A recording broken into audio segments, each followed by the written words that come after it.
꾸짖지 아니하시는 하나님께 구하라. 그리하면 주시리라. 아멘.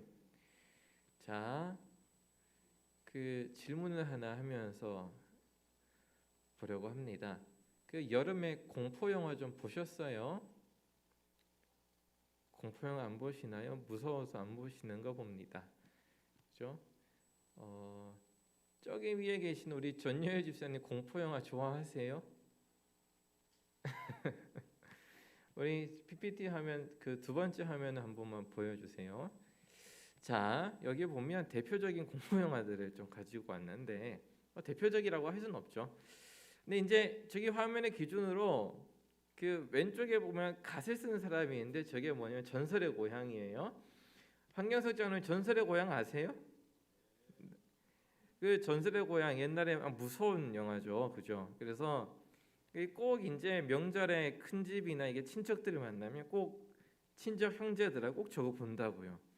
보고 무서워가지고 그 할머니 집에 있는 그 검은색 이불 있잖아요. 그 두껍고 큰 거 김이불 검은 거 거기 안에 숨어가지고 발발발발 떨다가 꼭 사촌 동생 하면 그날 밤 오줌 싼다고요 거기다가.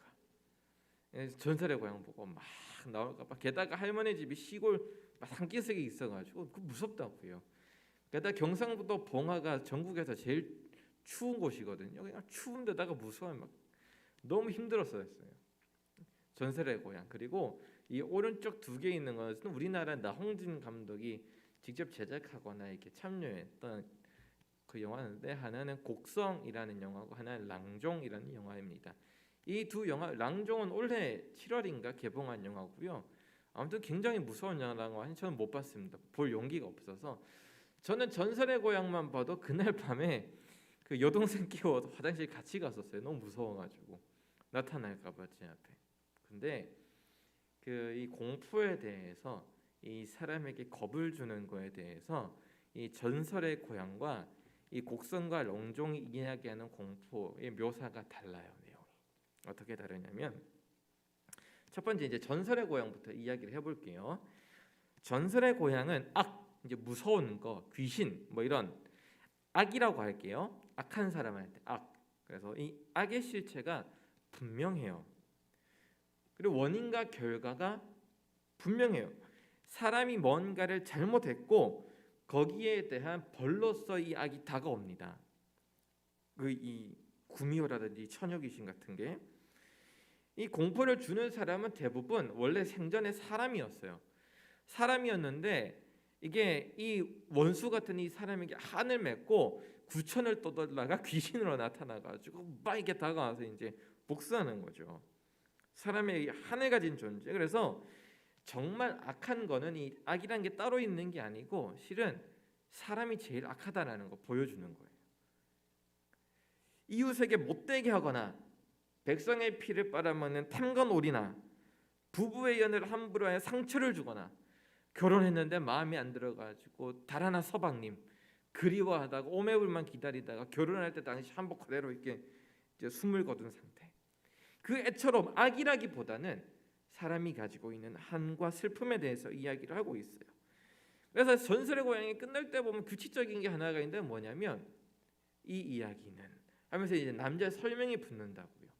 이 전설의 고향이 이야기하고 있는 악의 이야기는 사실은 교훈적인 측면이 강해요. 사람들아 이렇게 살지 마. 그런 교훈적인 이야기가 전설의 고향은 굉장히 가득하다고요. 그런데 여기 계신 어른들은 보지 않았겠지만 저는 곡성은 봤습니다. 이 곡성이나 랑종은 이 악에 대해서 묘사하는 게 완전히 달라요. 뭐냐면 악의 실체가 불분명해요. 잘 보이지 않아요. 그리고 원인과 결과가 없어요. 원인과 결과가 없다는 말은 내가 잘못한 것이 없고 내가 선하게 살고 내가 아무리 착하게 살고 법을 지키고 살고 아무리 누군가에게 피해를 끼치지 않고 살아도 악은 나에게 다가올 수가 있어요. 사고가 날 수도 있고 병에 걸릴 수도 있고 사람이 아무튼 무너질 수 있는 이야기가 참 많이 있는 거죠. 인과응보, 원인과 결과가 불분명해요.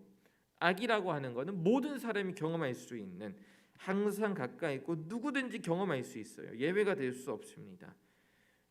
내가 누군가에게 원한 끼칠 만한 일을 하지 않았음에도 어려움에 처할 수가 있어요. 가령 성경이 이야기하는 욥도 비슷한 이야기겠죠. 그래서 궁극적으로 이 악은 죽음이라고도 표현할 수가 있겠죠. 성경에서 이야기하는 죽음. 그래서 이 두 영화는 한편으로는 악을 대하는 기독교의 방식을 부정적으로 보고 있어요. 그러니까 이 세상에는 악이라는 요소가 너무 만연해 있는데 기독교는 방관하거나 무관심하거나 자기들한테만 집중하고 자기들한테만 관심이 있다라는 거예요. 이 영화들이 시사하는 바는 아무래도 우리가 이 전설의 고향과 이 곡성과 랑종, 이 곡성과 랑종이 이제 묘사하는 악의 방식은 샤머니즘입니다.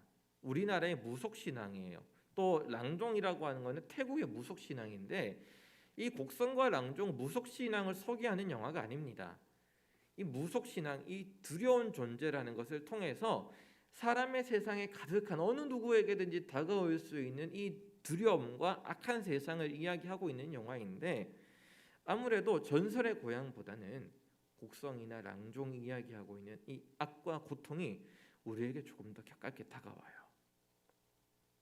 이 고통은 어디에나 있고 누구에게나 찾아올 수 있고 초청하지 않고 원하지 않았지만 왜 내게 찾아왔는지 알 수 없고 단순히 원망하고 왜 내게 이런 일이 벌어졌을까 고민하는 걸로는 그것을 이해할 수 없고 이겨낼 수 없는, 하지만 그럼에도 불구하고 나와 내 인생과 내 가족과 내 주변에 지대한 영향을 미칠 수 있는 그런 악.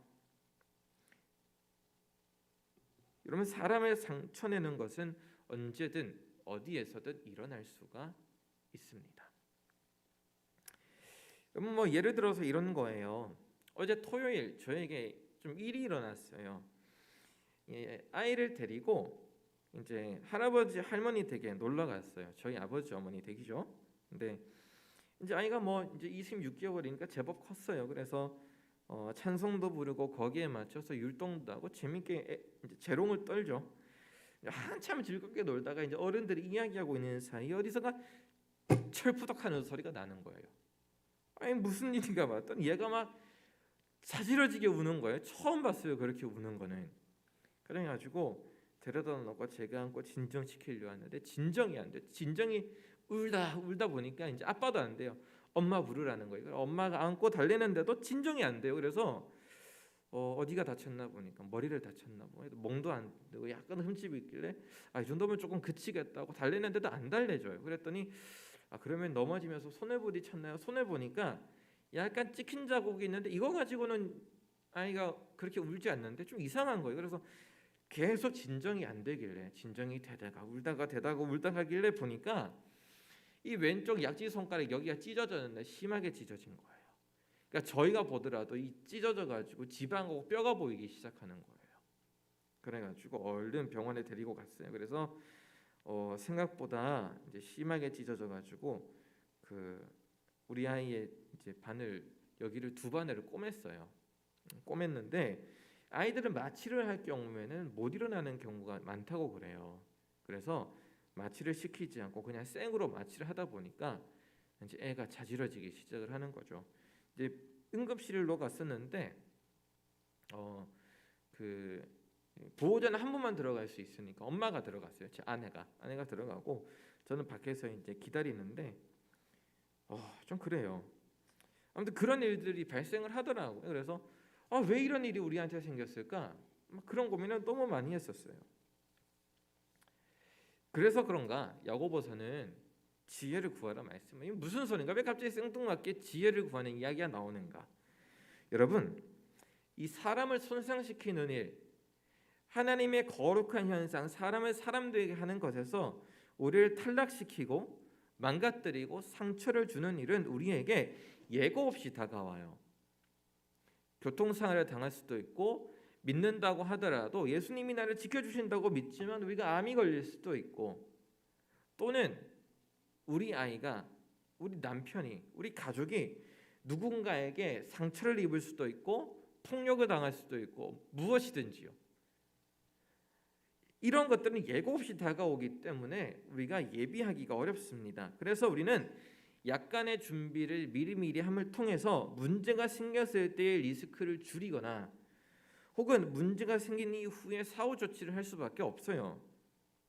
그런데 이 과정에서 예수님의 지혜는 우리를 어떻게 하냐면 인내하게 하고 성숙하게 합니다.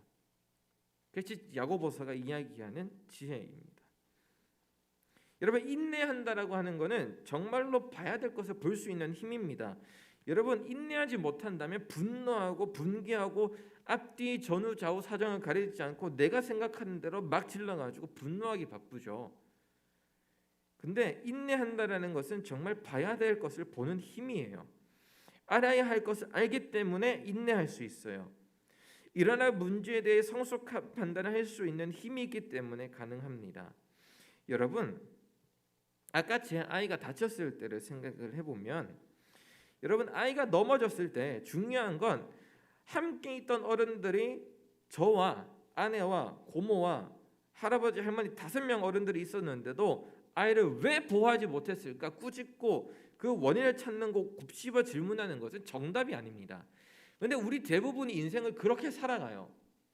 문제가 발생하면 왜 그것이 문제인지 서로 싸우고 막 하느라 정작 문제는 하나도 해결하지 못하고 서로 싸우고 곱씹어 생각하느라 공동체가 앞으로 가지를 못해요. 여러분, 이런 거는 왜 우리 아이가 다쳤을까? 왜 넘어졌을까? 왜 우리가 신경 쓰지 못했을까? 이런 거는 언제 해야 되느냐? 상황이 다 종료되고 수습이 되고 모두의 감정과 이성이 정돈되고 나서 평안하고 서로 관계가 원만할 때 그때 이야기하는 거예요. 막 손자가 다쳐가지고 애가 다쳐가지고 막 난리가 나고 막 분주한데 거기 왜 그랬어? 너는 왜 막 그거 왜 그랬어? 그거 애를 왜 막 이렇게 문제를 하기 싫다. 서로 감정만 상하고 문제는 해결 안 되고 애는 울고 있고 막 그렇게 된다고. 이게 가정생활 뿐이겠습니까, 여러분? 공동체가 그래요. 여러분, 중요한 건 뭐냐면 문제가 생기고 아픔이 우리에게 다가왔을 때 중요한 건 그 아이를 먼저 달래고 나서 진정시킨 후에 원인과 결과는 나중에 두고 가장 먼저 병원에 찾아가지고 꼬매야 돼요. 해결해야 된다고요. 그거는 감정을 공감하고 공유할 제목이 아니에요. 문제를 해결해야 될 게 있고 공감해야 될 게 있고 다 달라요. 그러나 이 문제 같은 경우에는 그 꼬매고 터지는데 가서 고쳐줘야 돼요.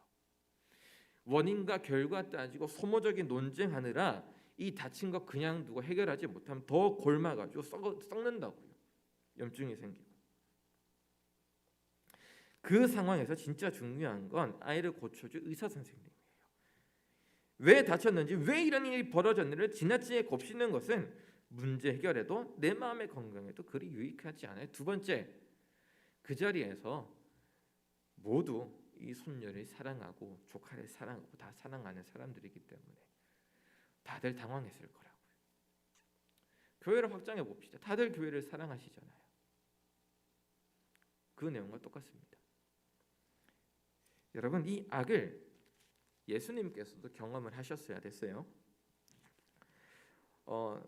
예수님이 악을 경험하신 건 예를 들어서 아픈 병자도 만나시고 또 목마른 사람도 만나시고 또 가나안 여인을 만나시면서 이스라엘 사회에 만연했던 차별 문제도 해결하려고 하시고 바리새인들을 만나고 사두개인들을 만나면서 이스라엘의 기득권층과도 만나시고 예수님의 만남은 한정되지 않습니다. 사람을 가려 만나시진 않는데 예수님이 경험하셨던 가장 첫 번째 악은 성경에서 이야기하는 사탄입니다. 악의 원천이죠. 악 자체이죠. 그거를 예수님이 만나셨는데 예수님 마태복음 4장에서 악을 만나시죠. 그런데 이 사탄이 시험을 합니다. 돌들로 똑딱이가 되게 해. 뛰어내려. 하나님이 건지실 거야. 높은 산에 올라가가지고 보여주면서 너 나한테 경배하면 저거 다 줄게. 사탄이 시험하고 있어요. 요약하자면 그거일 것 같아요. 십자가 지지 않아도 당신의 피와 살을 주지 않아도 아주 쉽게 세상을 구원하고 배부르게 먹일 수 있지 않냐고 유혹하는 거예요. 당신의 힘이라면 당신 능력이라면 굳이 십자가 지지 않아도 세상 구원할 수 있을 텐데 왜 그 길을 걸어가냐고 이렇게 마귀가 유혹하고 있는 거예요. 악이라는 게 그런 거죠. 하나님 없이 하나님이 뜻하심 없이 내 생각대로 내가 가진 힘과 능력대로 돌들로 떡덩이가 되게 하는 것. 이런 사탄의 유혹에 대해서 주님은 아주 냉정하게 거절하셨습니다. 하나님 아닌 다른 것들의 시선을 빼앗기지 않으시고 정말 집중해야 될 것에 초점 맞추고 계셨어요. 악에 대하여 엄중하게 대항하셨습니다. 주님께서는 세상의 모든 악이 더 가지고자, 더 배부르고자, 더 높아지고자 하는 인간의 탐욕에서 비롯되는 것을 알고 계셨습니다. 결국 사람은 하나님을 이용할 뿐만 아니라 하나님보다 더 높이 되고자 바벨탑을 쌓는 존재라는 것을 하나님은 기억하셨습니다. 만약 주님이 큰 힘과 권능으로 사탄이 유혹했던 것처럼 아주 쉽게 세상을 구하려고 하셨다라면 사탄이 유혹했던 것과는 절반, 사탄이 뒤통수를 쳤겠죠. 사람은 예수님의 그 힘과 위치를 빼앗고 소유하려 했을 겁니다. 더 높은 바벨탑을 쌓으려 했을 겁니다. 더 많은 것을 요구했을 겁니다. 이제는 하나님보다 높이 되는 것이 아니라 하나님 자체가 되게 해달라고 그렇게 사람은 몰려들었을 겁니다. 먹을 것, 소유, 명예, 또 내 유익을 위해 하나님을 이용하느라 정신이 팔린 사람들을 향해 주님께서는 인내하시면서 그 길을 걸어가셨습니다. 사람은 하나님의 말씀으로 하나님을 경외하며 사는 것이 맞다고, 그것이 사람에게 주어진 사명과 길이라고 주님께서 말씀하신 거예요. 사탄의 유혹, 악 앞에서도 하나님은, 예수 그리스도께서는 자기가 걸어가야 될 초점을 잃지 않으셨어요. 여러분, 야고보서가 이야기하는 하나님의 말씀으로 사는 삶은 그래서 고통과 고난 속에서도 기뻐하는 삶입니다. 억장이 무너지는 눈물 속에서도 우리를 향하신 하나님의 선한 뜻과 생각이 있음을 믿기에 기뻐할 수 있는 인내입니다. 어제 이제 저녁에 다 사건이 종료가 되고 나서 애는 여기에 이제 꼬매놓고 이렇게 있는데 아무렇지도 않게 그냥 밥 잘 먹고 잘 잔 거예요. 오늘도 일부 예배 끝나고 나니까 아내한테서 카톡이 왔어요. 유한이가 똥 한 번 싸고 밥도 잘 먹고 컨디션 좋다고. 언제 그랬냐는 듯이 그렇게 지내고 있는 거죠. 근데 그날 밤 저녁, 어젯밤 저녁에 아내가 속이 상해서 막 울면서 이야기를 하는 거예요. 속이 상한다기보단 감사해서 그러는 거죠. 넘어졌을 때 이마 박으면서 눈 안 다친 게 감사하고, 손 찢어졌지만 뼈가 부러지지 않고 인대가 끊어지지 않는 것 감사하고, 그게 감사하다라는 거예요. 여러분, 고난 가운데 인내하는 것, 그것은 우리의 중심에 계신 하나님을 향해서 시선을 둘 때에 가능해요. 원망과 미움과 싸움으로 아픔을 극대화시키기보다는 문제의 근원을 하나님께 소급시키고 아픔을 완화시키는 것이 인내입니다. 문제의 근원을 하나님 안에서 해결하는 것은 여러분 무척 고단한 일입니다. 누군가를 원망하면 내 기분은 풀려요. 누군가에게 손가락질하고 성내기 시작하면 내 기분은 풀리는데, 기분이 풀리고 나면 내 상황도 꼬여요. 문제의 근원을 하나님 안에서 해결하고 찾고자 하는 일은 사람들로 하여금 매우 비현실적이라는 욕을 듣지만, 그런데 우리가 이야기할 수 있는 것은 모두가 먹고 풍족해질 수 있는 유일한 길이 됩니다. 그것을 주님은 시험을 통해 답을 제시하신 것 아닐까라고 생각을 해요. 그런데 우리가 기억해야 될 게 있어요. 성경에서 야고보서에서는 인내가 어떤 연단을, 또 인내를 먼저 이야기는 하지만, 근데 중요한 것은 인내보다 선행되는 것이 5절이에요. 넉넉히 주시는 하나님, 그분이 먼저예요. 넉넉히 주시는 우리 아버지 하나님이 계시기에 우리는 믿음 안에서 인내할 수가 있어요. 우리의 인내가 선행되지 않습니다. 우리가 고난과 아픔을 넉넉히 감당할 수 있도록 하나님은 후히 주시고 꾸짖지 않으세요. 여러분, 우리가 고난 당할 때 막 뭐라고 하고 비난당하고 그거 왜 그랬냐고 원인 결과 따지고 막 손가락질하기 시작하면 문제 해결을 안 되고 사람이 위축된다고요.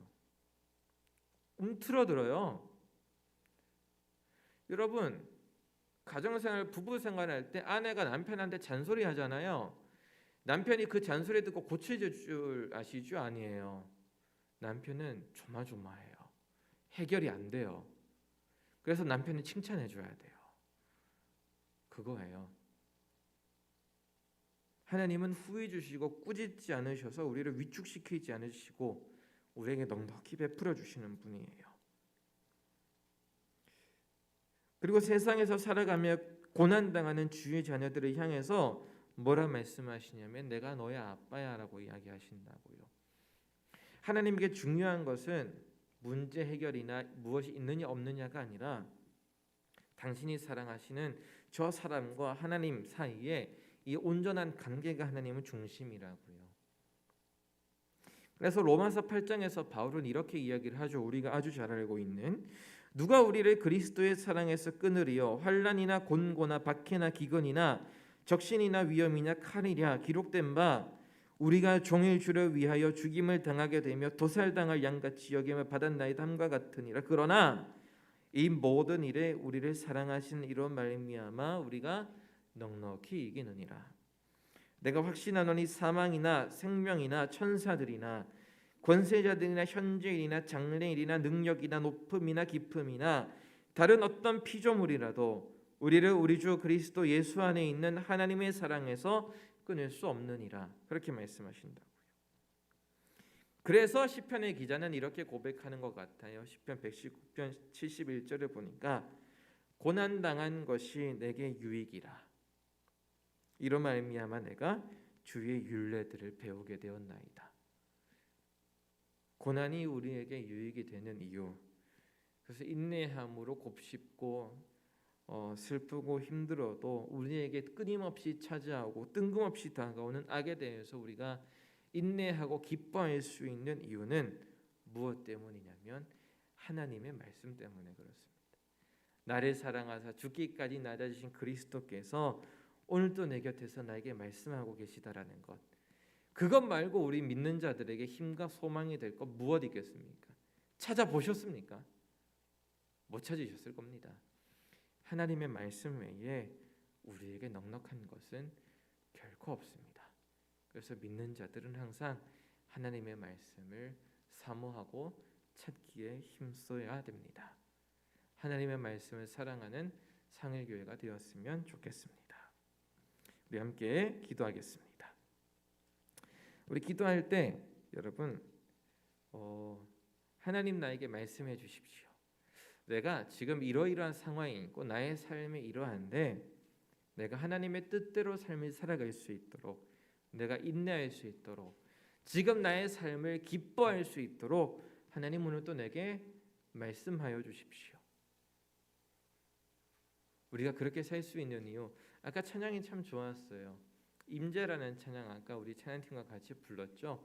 우리 잠깐 기도하는 시간 가지고 임재 찬양 부르겠습니다. 주님의 임재, 주님이 함께 하실 때 우리는 우리의 상황 속에서 참 온전히 기뻐할 수 있을 거예요.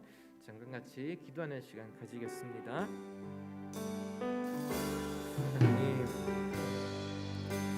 하나님 오늘도 하나님의 은혜 안에서 우리에게 넉넉히 주시고 후해 주시는 꾸짖지 않는 하나님을 찬송합니다. 하나님 오늘도 우리 사랑하는 주의 성도들이 하나님 사랑하는 삶에서 하나님 고난당하고 어려울 때에 인내함으로 그를 찬송하게 도와주옵소서. 어떤 일을 당할지 무슨 일을 당할지 모르지만 그러나 내게 삶의 주권자 되신 예수로 인하여 기뻐할 수 있도록 하나님 함께하여 주옵소서. 하나님 감사할 수 있게 도와주옵소서.